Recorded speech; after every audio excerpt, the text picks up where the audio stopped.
really can't predict who's going to make it to the finals or be at the very end.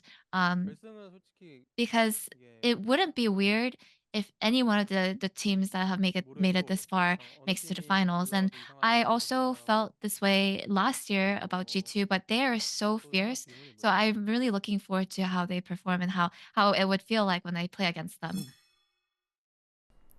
We are one day before the MSI bracket stage starts, and today I am in the presence of the champion of the LCK, Gen.G's Peyz himself, after a pretty dominating win in the LCK, and now heading into MSI, facing off against against Fnatic. And yeah, no, an interesting matchup nonetheless. I would like to ask as my first question, what are the overall expectations for Peyz for this tournament? As this will be an international tournament, I get to face a lot of these foreign international players that I haven't normally played against in the LCK. So I'm really looking forward to that. And I feel like I'll have a lot of fun facing and playing against various and diverse teams in this tournament. This is the third split which Peyz is competing in, and also his third championship and his third international tournament, which is quite an accomplishment for a player as young as he is. I would like to ask as well, what does attending MSI 2024 mean to him, and what do all these achievements he's had so far mean as well?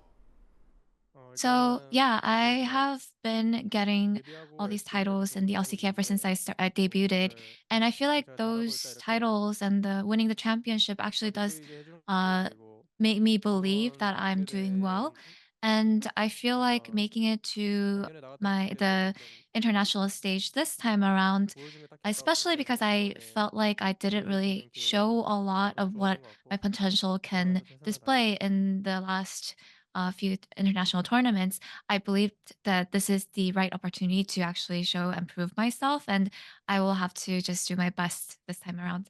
As you mentioned, obviously, last year MSI ending in fourth place and Worlds as well, getting knocked out in the quarterfinals, I believe, was maybe not the expected results for Gen.G.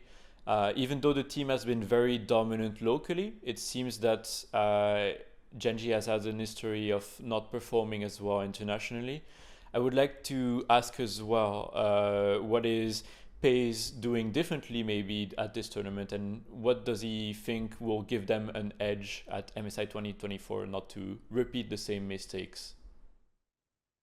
So I believe that we'll have to prioritize our read on the meta and just getting our tier list on point. I think that's the most important aspect. And given that international stages are such big tournaments, I believe that we've been showing some more mistakes, and I don't think we're able to showcase what we're really capable of. So I do believe that we're definitely capable of winning as long as we play like we usually do. So I'll have to really work hard on that. And in the first round, you will be facing Fnatic, who will also be fielding Noah as AD carry. Noah is a player who you actually played against in the LCK Challengers League in 2022 before going to the LCK. Does this matchup mean anything special to you? And what are your expectations for your match against Fnatic? So yeah, any players that I have met in Challengers Korea, I have faced before in the LCK, but I think this is the first time I'll ever face someone that I've already played back in Challengers Korea in an international stage. So it's going to be quite new. Uh, I believe it's Noah and June who I've actually have faced before in the Challengers back in the Challengers days. So I believe it will be a very fun time playing against them.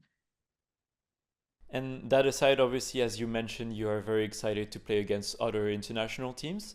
Are there any special opponents that you are looking forward to facing? And also, additionally, do you think that Western teams from the LEC and LCS have a potential to potentially show up this tournament, or is it more LCK versus LPL again, in your opinion?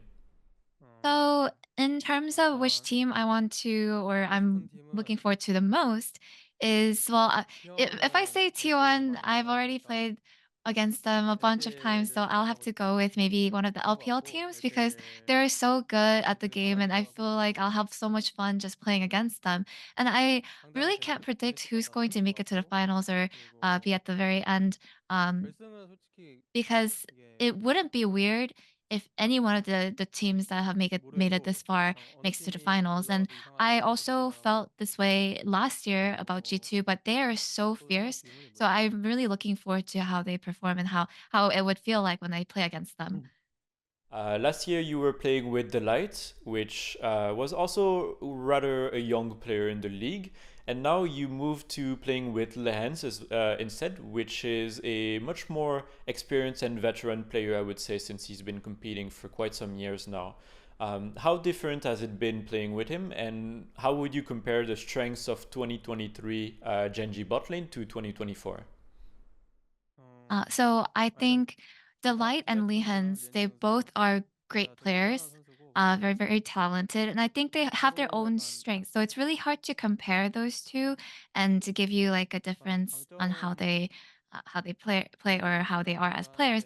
But I believe that I've worked most on changing my own play style. So if I would summarize the 2023 Gen G bot lane was it had excelled in team fights.